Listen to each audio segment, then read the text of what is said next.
So if you're giving your teams complex whole pieces of work that are things that teams should be doing, and then you define the goals and the ends and paint a vivid picture of the future, but give them autonomy on how to realize that, you'll be amazed what your team can come up with. Hello and welcome to Manage This, the podcast by project managers for project managers. We are thrilled to have you with us today. Today we're diving into a topic that shapes everything from Monday morning meetings to our midnight group chats. The secret power of groups. And our guest is someone who swapped jazz clubs for lecture halls, and he still thrives on improvisation. Only now he's in team strategy and organizational dynamics. Join us in saying hello to Dr. Colin M. Fisher, an Associate Professor of Organizations and Innovation at University College of London's School of Management. Colin has spent decades exploring what makes groups tick, how they stumble, and most importantly, how they thrive. You may have seen his insights in the BBC, Forbes, NPR, and The Times, and he has a Harvard Business Review piece asking the tough question, are you really a good listener? But today we're digging into his brand new book, The Collective Edge, Unlocking the Secret Power of Groups. It's a brilliant guide to turning invisible team dynamics into your biggest asset. It's so important for us as the leaders of project teams to get the most from our teams. We really want project success.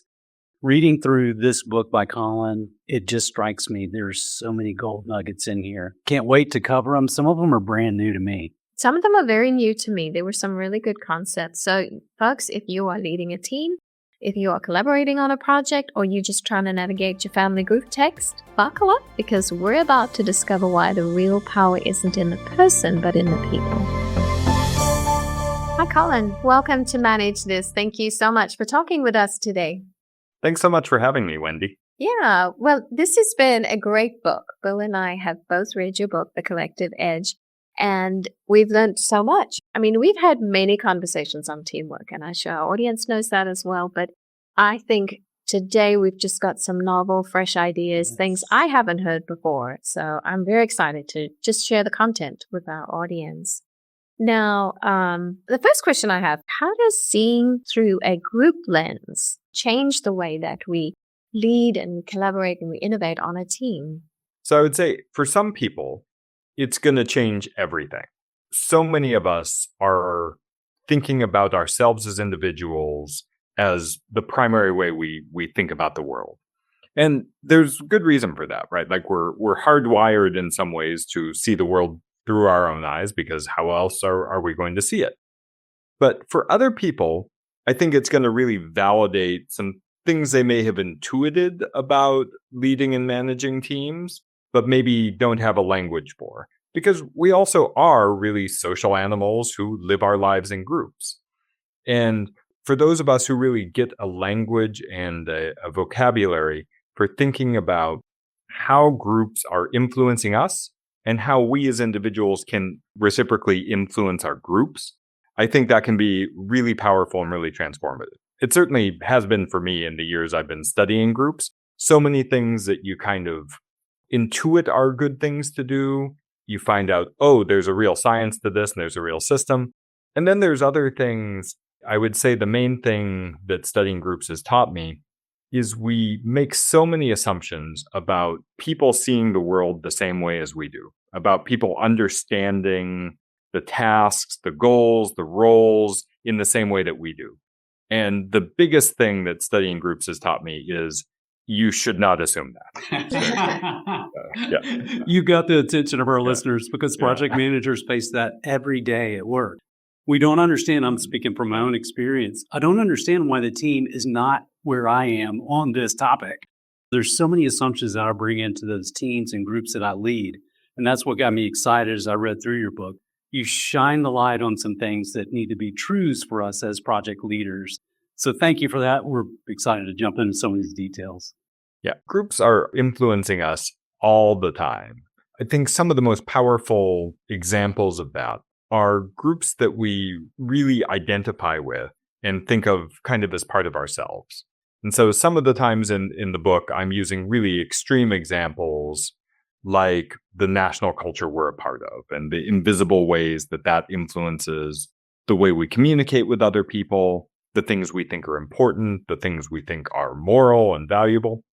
But at other times, it can go as far as thinking about cults. In fact, I talk about one cult called Love Has Won, where the sort of slide of this group away from reality is really, really gradual. But it really did start with people who just kind of share the common interest and like to sort of talk about spirituality online, getting together, not talking to other people more and more and more, going and living together in the forest, and that you can just trace this really gradual drift away from reality. So you can see almost any group you're a part of, whether it's your family, whether it's your friends, whether it's the school you went to, whether it's the town you went to, or for most of us, the organizations we work for and the teams that we're a part of, shape what we think's important, what we think's valuable, what we think's worth talking about, and how we think we should work, manage, and lead. So true. Yeah, there are quite a few warning signs that you bring out in the book. And one of the terms that we wanted to get into with you is new for me, I think for Wendy also, this idea of social loafing. As you described it, I'm like, oh yeah, I've definitely seen that. Gosh, I'm a participant in that too. Yeah. I do that. So go ahead for our listeners, describe what social loafing is. And I think they'll quickly get the connection to project teams too. Social loafing is the phenomenon where when we believe there are other people working with us on the same task, we don't try quite as hard as we would if we were working alone. And the studies of this were really, really clever. The classic studies were in the 1970s. This researcher named Bib Latané and his colleagues were doing these studies where they would have people clap alone in a room. So you get these cool 1970s headphones and you're wearing them. And I'm sure I think they looked really cool. And the researchers would either tell you you're clapping alone and these are there to cancel out the noise, or sometimes they would tell you you're clapping in a group of 2, of 3, or of 6, and then they'd pipe in a little bit of cheering noise there. And what they found was the people who believed they were clapping alone clapped much louder than the people who believed that they were clapping along with other people, even though everyone was given the same instruction to clap as loud as we can. And I hope this resonates with everyone. It certainly resonates with me. And it's something that's just wired into our psychology, that when we are doing any kind of task and we know that other people could pick up the slack for us, our brain wants us to conserve resources for other stuff. It says, hey, you've got other important things to do. Everyone else is doing this too. You maybe don't have to try quite as hard. And so this is something that we don't overcome naturally. This is something that we're going to have to compensate for with leadership, with management, because this is what our brain naturally wants us to do. So one thing that at least I encounter, especially as a professor, is students telling me about, we've got these free riders in the group and there's somebody who's not pulling their weight.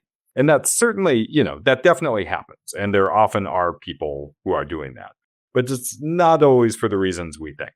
But I think giving a little grace to others when we think, you're not trying as hard as I am, it's often good to remember, hey, social loafing's a real thing. My brain is programmed for this. And I think it's also good to remember one other thing, which is that we all take more credit for our contribution to the group than we probably are able to give. No, it's so true. Yeah. And it was so interesting, like with the concept of social loafing, Brittany said this is especially true for simple tasks or for like physical tasks, like, rope pulling, that kind of thing. But if it's a more complex task where then the team members they're really challenged and they see, okay, there's only 3 of us working in this brainstorming exercise, for instance, on the project. I really need to be fully engaged here because the 3 of us have got to figure this out. It's more complex. So then I think social loafing is not, and the research shows, then as a leader, I don't have to worry about social loafing as much because this is a more complex task. This is something where there is that built-in accountability with the team of, okay, we're brainstorming for a solution to this problem. We've got to figure this out for the good of the team. Yeah, absolutely. The task is so important in determining whether a group's going to have a big problem with social loafing or not. And that these simple, repetitive tasks are the ones that are most prone to social loafing. What we see in the research is the best team tasks don't have that simple, repetitive characteristic. So you can get away with a team that, shovel snow every day, or you can say, oh, I've got a team and we have a call center where we're adding up individuals and calling that a team. But you're going to have problems with motivation if you're managing people doing that kind of relatively repetitive work that doesn't have a lot of variety. So your best weapon against social loafing is giving people complex, whole pieces of work. And by whole pieces of work, just as you're saying, it's things where you can see the outcome of your labor. So when I do this, I can see my idea get to the client. I can see the document that we were working on or the slide deck we were working on. I can see that being presented and being used. And that we have more social loafing when we have the opposite, when we have people kind of do work in silos and they do their bit and then they throw it over the fence to somebody else, but then they don't know what happens to it. They don't see the result of that. And that's another time when we're going to have social loafing. So these kind of ways that you structure the tasks so that they're whole pieces of work where people have a variety of skills that they have to apply and that they have autonomy over how they get to conduct their work, that you're not telling them this is exactly the way you have to do it. Those are your best weapons against social loafing in your teams. That's excellent. Now, another thing that ties into that is you talk about the group size and the Ringelmann effect. Can you just give us a little bit more information on that? Yeah, so the Ringelmann effect is great. I mean, the Ringelmann effect and social loafing are very closely related, and that I'm kind of sad that we have stopped calling it the Ringelmann effect because I think it captures this idea that for each person you add to a team, the individual effort is likely to go down. So every person is likely to try harder in a group of 3 than they are in a group of 4. In a group of 4, people are likely to try a lot harder than they are in a group of 20. So the more we feel like we can get lost in the crowd, the more social loafing is going to be a problem. It's interesting, too. I think you give the example of the company IDEO, and I think they had said, 3 to 6 was an ideal team. It's so interesting because this is something that comes up often with project managers, with whether it's traditional or an agile team. What's the right size? And I mean, my biggest takeaway from what you'd written about the Ringelmann effect and looking at organizations that have been successful with this, 3 to 6 is the ideal team size. Then as a project leader, you're going to run into more and more difficulty managing larger and keeping people fully engaged and fully accountable for each other. So, you give great advice, which is, okay, hey, man, I'm a project manager and my team happens to be 20 people. What do? I see the science behind it. I've got to split my team up. I mean, the reality is you have a team that's oversized, you need to address it. Yeah, I mean, I think that's the number one thing I find when I'm working with teams and organizations is that you talk to the manager and they say, oh yeah, I've got the team of 25. Well, that's great. But actually, you should think of what you're doing is not leading a team, but leading a small organization. And that you've got to create real teams of the size of 3 to 6 within that small organization of 20, 25 people. And so thinking, again, in terms of tasks, right? If I've got a whole piece of work, what's the minimum number of people I need to do that whole piece of work? Well, let's really give that to that smaller group of people. And you can have lots of different systems where, if you have to meet, we can have sort of elected representatives or subgroups or task forces or decision-making committees. And you don't want to overcomplicate your life. But the worst things are to always have meetings of 20 to 25 people. And that if your work is filled with this is what gives meetings and gives groups and teams a bad name, is that we get 20 people into a room and there's no way that we can all contribute when we're all there. It would just take way too long. We'd all look like Congress if we were trying to make decisions this way all the time. And so if you have the power to, make decisions, do really whole pieces of work in smaller groups, you should do it. And then you have to have a mechanism to say, well, we really do need everyone's buy-in, and we do need everyone to vote on this or give input into this proposal.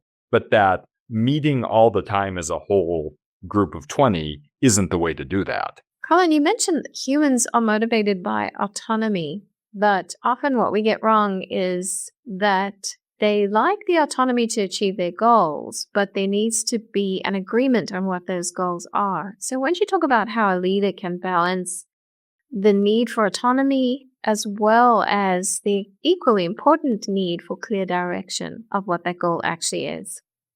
So I'm sure you guys have heard autonomy has almost become like a buzzword in a lot of organizational contexts, where we had these companies that were like Valve or Medium were experimenting with organizational structures that they called holacracy, right? Where everyone, has autonomy to do everything. You can take vacation days whenever you want. You can propose whatever projects you want to propose.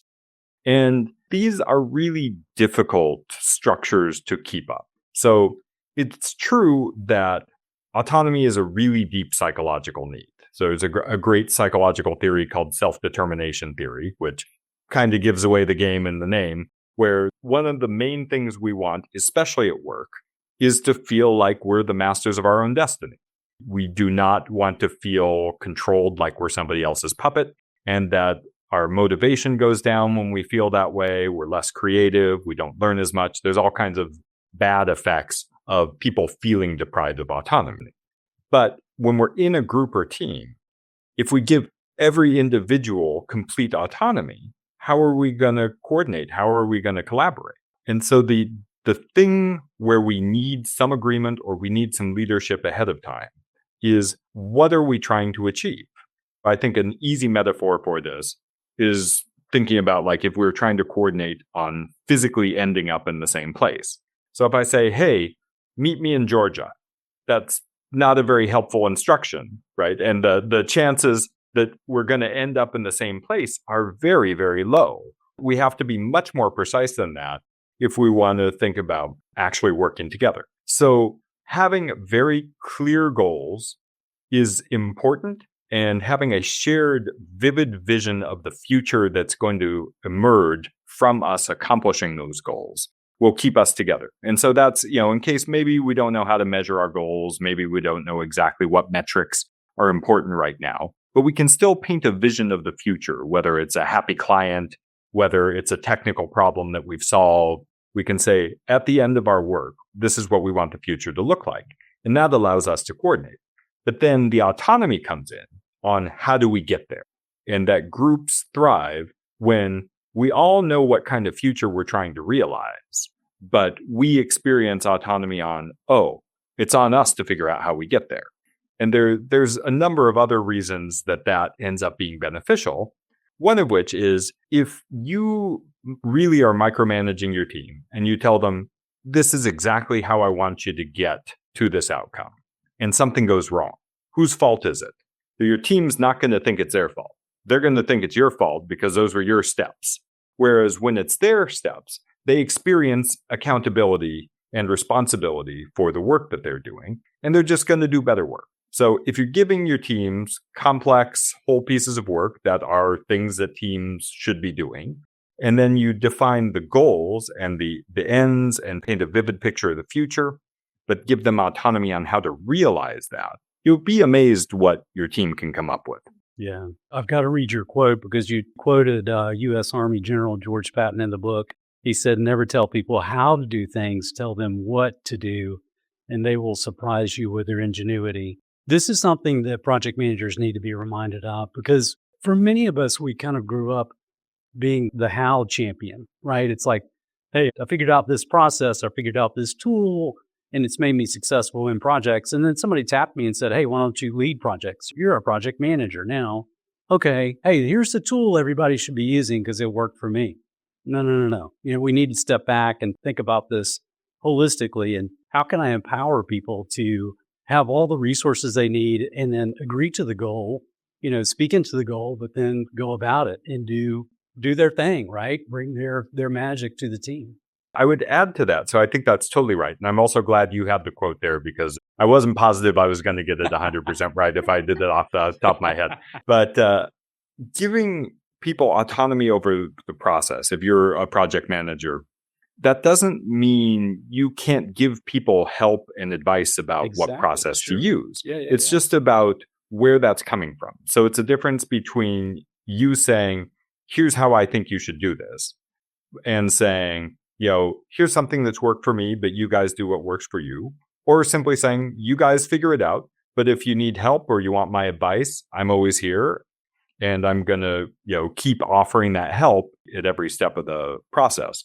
So because, at the very beginning, certainly I find this in academia, I train a lot of new PhD students who are running these big research projects for the first time. And they need a lot of process advice. They need some structure around how they're managing these big projects for the first time. And if I just turn them loose and say, hey, you do whatever, I'm not going to tell you anything, that's also bad. So, but it's the difference between people feeling like that's help and advice versus that's somebody dictating to me what I must do. This was a lot of fun for me. As I'm reading through the book, you challenge the classic team building narrative that comes out in Tuckman's model. And I think for all the project managers who've taken the PMP exam to get that certification, they probably had to study it. And it's the old the forming, storming, norming, performing, adjourning model. And I think some people kind of misapply or misinterpret. They think, okay, well, based on Tuckman, we need to build trust first thing with our team. Newly formed team. People come from different departments. They're just getting to know each other, shaking hands for the first time. Let's go build trust. And you sort of throw a monkey wrench at that and say, well, let's step back here. Talk a bit about that.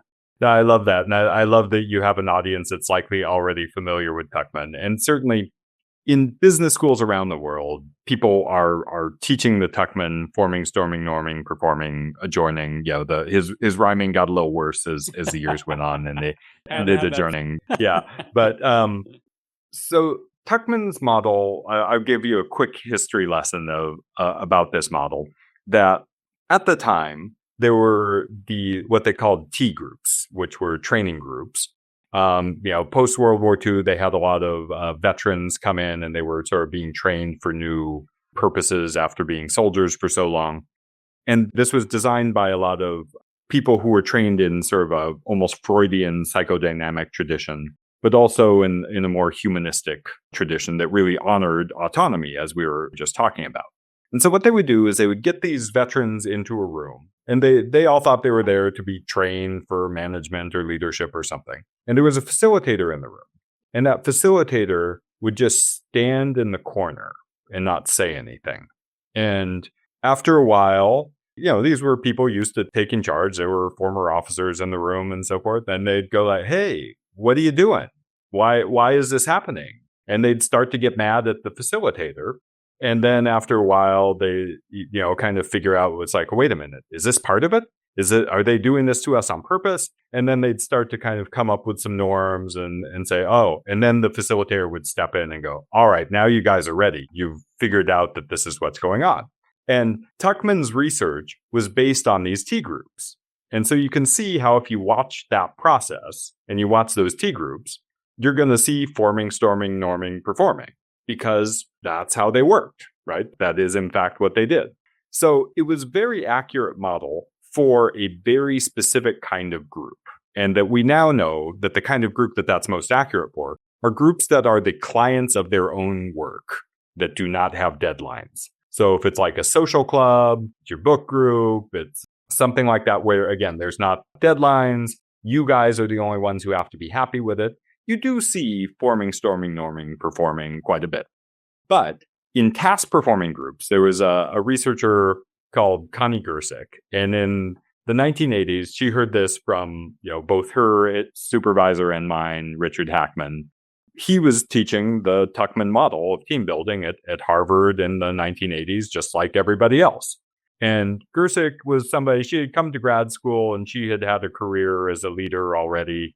And she listened to that model and she's like, no task performing group I've ever been a part of sounds like that. I don't think that's right. And so she set out to do research that showed that that wasn't always right.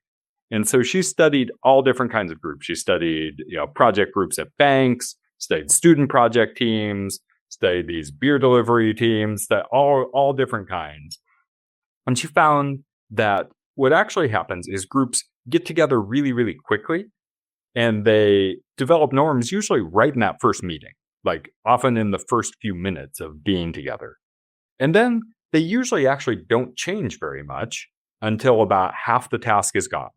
And then once we're halfway to the deadline, everyone looks up at the clock or the calendar and goes, oh my gosh, half the time's gone. We better do something different. And then we see this kind of radical change to some new sets of norms, new processes, new ways of working up until right before the deadline. And then we see another bunch of radical change.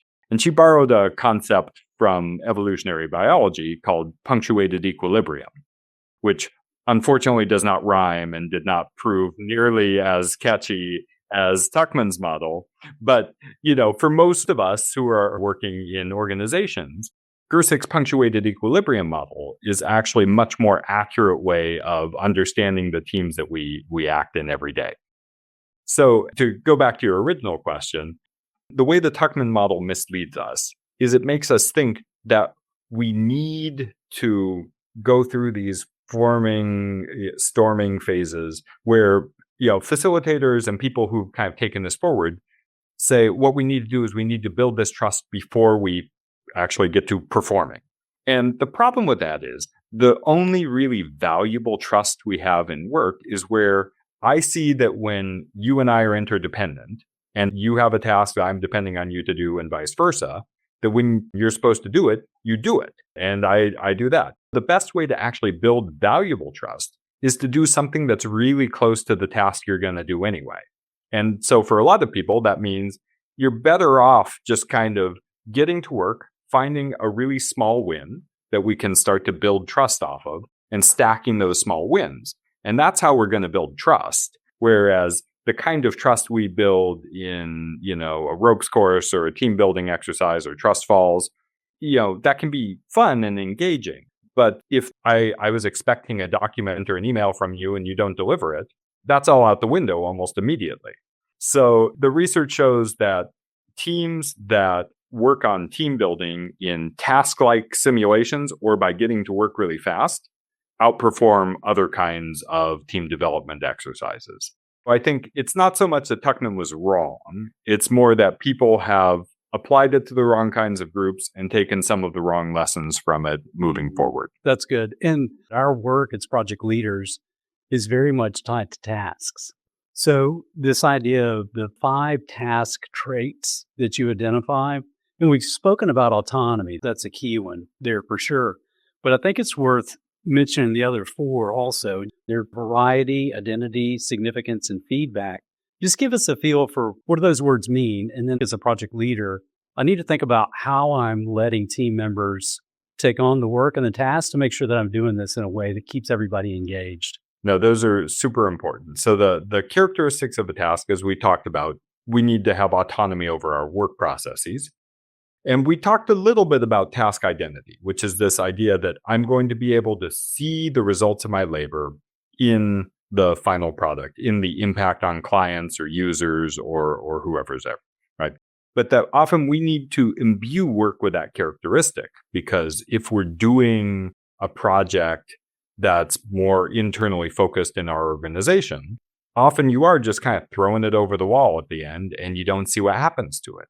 In too many organizations, sometimes the leader or the manager knows what happened, but that doesn't get fed back to the team. That's a great point there. The leaders need to point that out. If they see the big picture, they have to make sure their team sees the big picture. Yep. Yeah. And often we don't even know who our clients are, right? Like who's seeing this work at the other end. And so that's another way you can foster both task identity and this next part, which is task significance. So the task significance, it's psychologically meaningful to the people doing the work. And that different kinds of things can be significant, that sometimes people get misled by significant meaning weighty and we're supposed to be changing the world. But that, I play music. Music is really significant to me. And when I play music in a group, it's significant to everyone there too. So we get to determine what's significant for ourselves, but we're much more likely to think something significant when we believe it has a positive impact on the world, and that we're a lot more likely to understand our work as having a positive impact when we have that task identity. We see its impact on clients. So they're definitely related things. So task variety is that we're not doing these repetitive tasks that are, the same thing we were talking about with simple and complex tasks. That a simple task or a task with low variety has us do the same skill over and over again, right? So I think back in the days where we actually sent letters to people, right? If we're just stuffing envelopes with letters and putting the stamps on them, that's a really repetitive task with really low variety. And that variety, again, is mostly cognitive, that it's asking us to both come up with new ideas, to problem solve. Maybe there is a little bit of repetitive work, so we can take a break from the more cognitively demanding work. But having that variety keeps us motivated by the work itself. And when we have that autonomy, we get to kind of switch when we need to switch. When we're tired, we don't have to keep doing this really hard, cognitively demanding work, but we have something other than simple repetitive work to maintain through. And there's actually a lot of good research that shows we are more creative when we do have this ability to switch between more boring and more complicated creative tasks. So there's a lot of benefits to having task variety. And then the last characteristic is feedback from the work itself. So the more that our tasks have the characteristic, like when you play the game of Pac-Man or some really simple video game, right? You're a little circle gobbling up dots and you can see those dots disappearing. And when all the dots are gone, you're done with that task. And that the more work has that characteristic where when we're doing the work, we can see it getting done, that we know we're closer to completing the task, the more motivating that work is. Now, the problem is when we're doing, certainly in my work as an author and as an academic, it's really hard to tell sometimes when you're like, oh, I'm looking for a good idea that solves this really big abstract problem. You don't always know if the work you did in the last half hour, or day got you meaningfully closer or not. And so the challenge then is, how do we create that? How do we break this down into smaller wins, into things that we can see, that we can observe, or that we within the team recognize as being progress? And sometimes that means recognizing things as progress that are things like making mistakes, trying an experiment that shows you it doesn't work. And that's just a switch that, a team can make, that a manager can make, to recognize steps that are progress in a really amorphous task that's not giving you a lot of feedback. That's one of the main, I think, tricks in the art to bringing these principles from research to life. I want to talk about something else that stood out for me and I thought was quite fascinating. You refer to a study by organizational scientists on predicting group effectiveness. And, sometimes we think, well, I'm going to get the group together of the smartest people, or I'm going to have so many introverts and so many extroverts, or, just a combination of people that I need in my group to make it the most effective group. And what they found following this study, that it wasn't intelligence. It was something called social sensitivity that was the best predictor of team success. So can you tell us about that? Yeah, so this is a terrific study by Anita Woolley, Christopher Rydall, and Thomas Malone. They were looking for something that really was like the team version of intelligence, for what they called collective intelligence, the ability of the same group to perform well across a variety of different kinds of tasks. And that there's a long history of searching for like the right combination of introverts and extroverts or something like that to put on your team, or people even using the Myers-Briggs type inventory or the MBTI. And the science on that just is very, very murky. The chances that you're going to succeed in composing a team that way is quite low. So they were looking for, is there anything? And they happen to measure this one trait called social sensitivity, which the test, if you can find it online, there's free versions, and it's really fun. It's called the Reading the Mind in the Eyes test. And what they do is they give you pictures of somebody's eyes, and it's just cut out so you can only see the eyes. And then there's 4 options for what that person was feeling. And the researchers know what that person was feeling, right? So there's a right answer. And the number of those you get right, there's like 30 of them or so, is your score on this social sensitivity test. So it's kind of your ability to figure out what someone else is feeling without them telling you is what this is supposed to measure. And that the average level of social sensitivity was the only thing that predicted this collective intelligence, this ability of a team to perform across tasks, not intelligence. So like if you average everyone's, SAT score or whatever measure of intelligence you want to use, that does not predict team performance. Having one really smart person on your team, again, does not predict collective intelligence. It's really only this social sensitivity. And that was a really big discovery because, in the science of groups, we've been looking for stuff like this for a very long time, and it's really hard to find them. Now, that said, I want to put one caveat here, though my researcher doesn't want us to overinterpret this finding. So that social sensitivity is the one thing that we can measure and that significantly predicts team performance.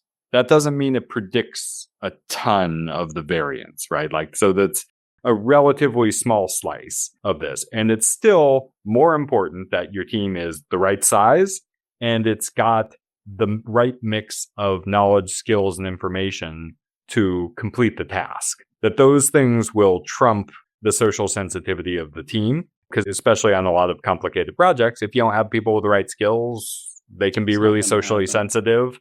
And that's not going to completely overcome this, right?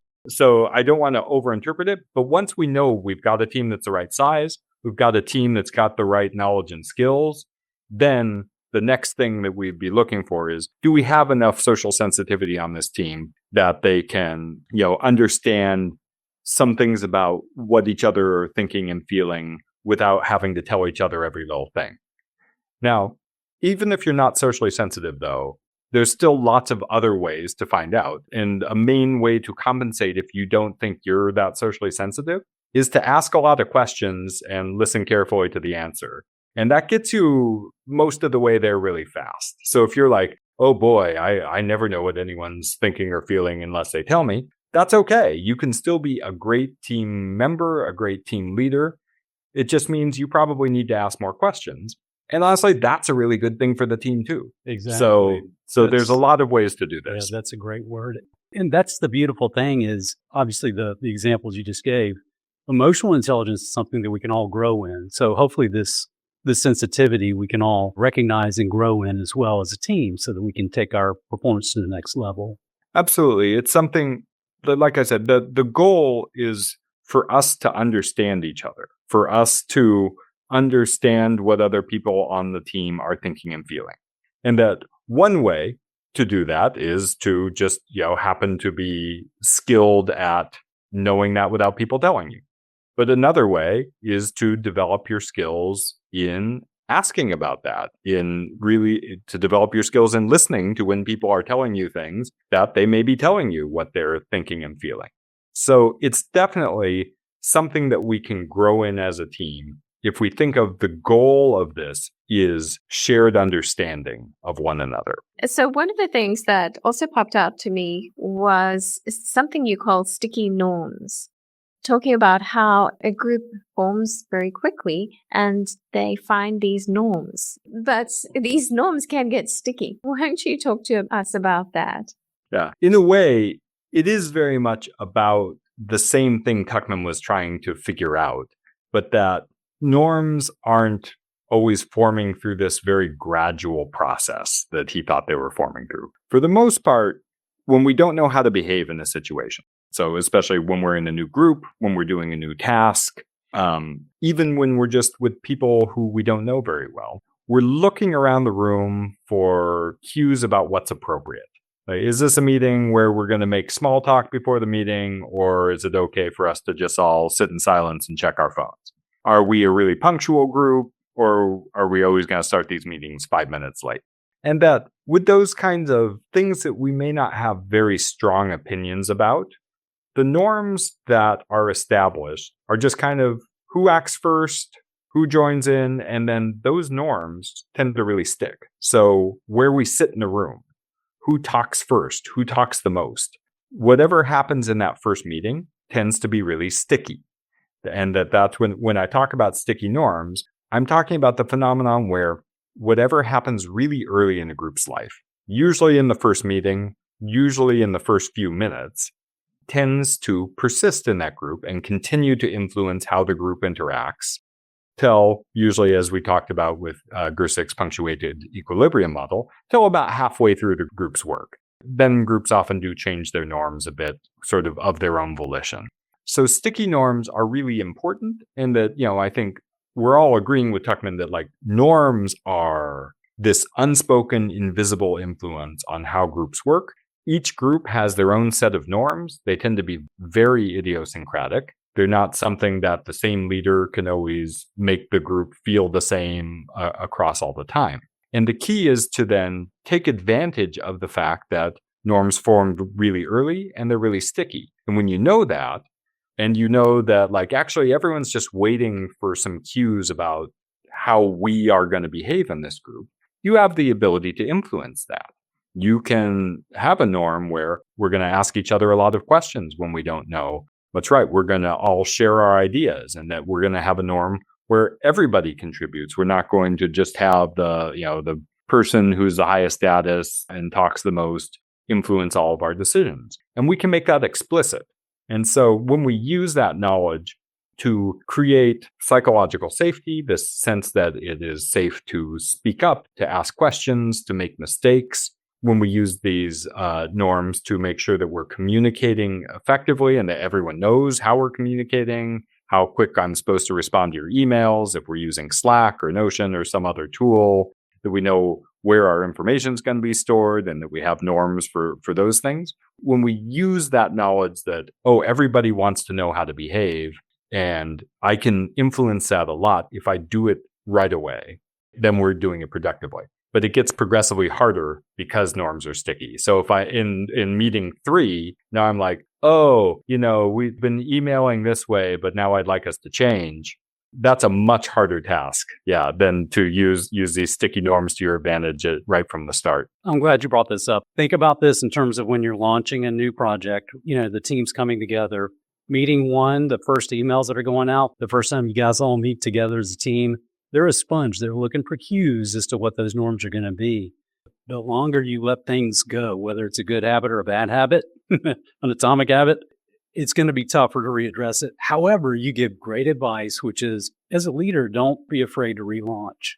It's like I've got a project team and I can come to the team and say, I'll be honest, as a leader, I've let some things slide and I've gotten a bit sloppy. So I need to reset expectations. And it could be something simple and logistical, like, we said we're going to start our meetings on time, but I've let things slide. So launching and relaunching are two things that I think the leader should have in their tool belt, and feel free to use those as we address those sticky norms. Yeah, absolutely. I mean, relaunches are one of my favorite tools for a group that, whether it's struggling or just feels like it could be a little bit better than it is, because it's really, really hard unless the group feels like there's some impetus to change their interaction patterns, to change those sticky norms. And that relaunches, especially if you do them in a different room, if you do them at a different time of day than you usually meet, can create this feeling that like, I could think of this as a new task. I think that's my go-to when you are trying to affect meaningful process change in an ongoing group, is to relaunch whenever you feel like you've got a chance to do it and that there will be a benefit, because you almost always can improve on things with a relaunch. So I want to completely change the subject. But something that interested me about you was you were a professional jazz player.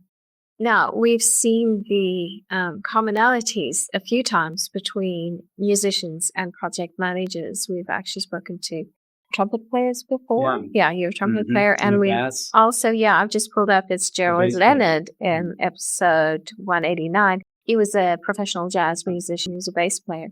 So talk to us about your trumpet playing and how that has correlated into your work that you do. Being a jazz musician was part of what got me interested in both teamwork and the other things that I study, creativity and improvisation. So I was a professional jazz musician for about 12 years. I went to music school. So I really came at this being a social scientist from a different angle. And what got me interested in the social science of it was this phenomenon in jazz where you would have a group of people, often a group of people who maybe had never met. In one case, I can think of one time I was playing at a festival in Ethiopia, and we were kind of jamming after the main festival with people from all different bands. And we literally did not speak the same language. And yet I could go, autumn leaves, 1, 2, 1, 2, 3, 4. And I knew that would be fine. We were going to be able to make music together. And that I think this phenomenon of the things that make a group able to collaborate on the fly like this are really built into the structure of jazz, right? We have so many tools that allow us to collaborate spontaneously because that's, such a big part of the job. But that the real magic was in what I call in the book synergy, those moments where the group as a whole is producing something that no one of those people could have ever thought of before. And those felt much more mysterious. So it wasn't mysterious to me how jazz musicians can collaborate reliably and not fall apart, even when we don't know each other, even when we, can't speak the same language. But it was much more mysterious about these moments of synergy. And it turned out that was also kind of mysterious in the research literature, that we're not great at predicting precisely when synergy is going to emerge.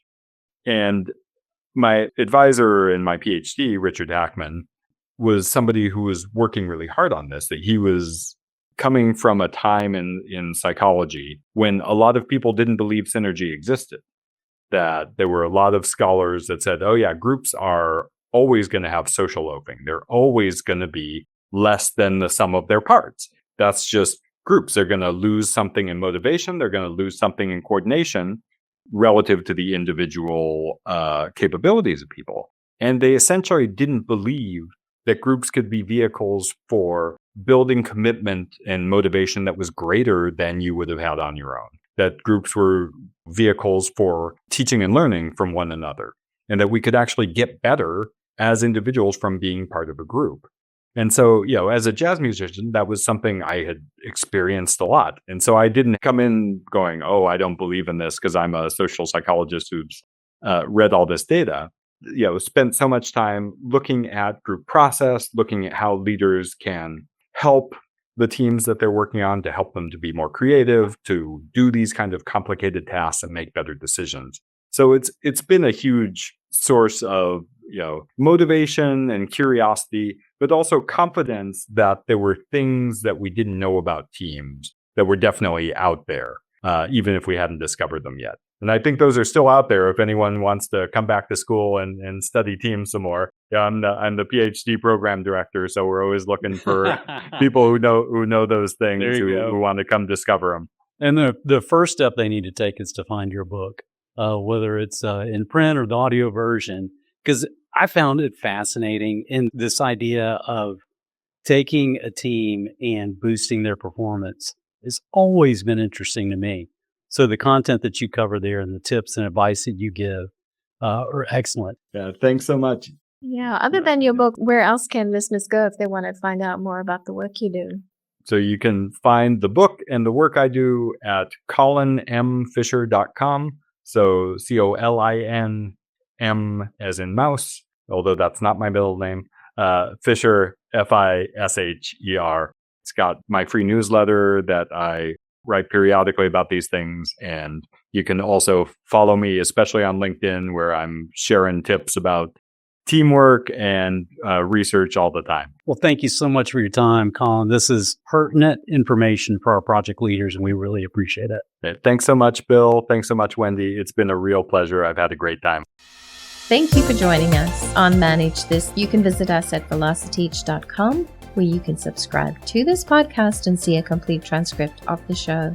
To claim your free PDUs, go to velociteach.com, choose Manage This podcast from the top of the page. Click the button that says Claim PDUs and click through the steps. Until next time, stay curious, stay inspired, and keep tuning in to manage this.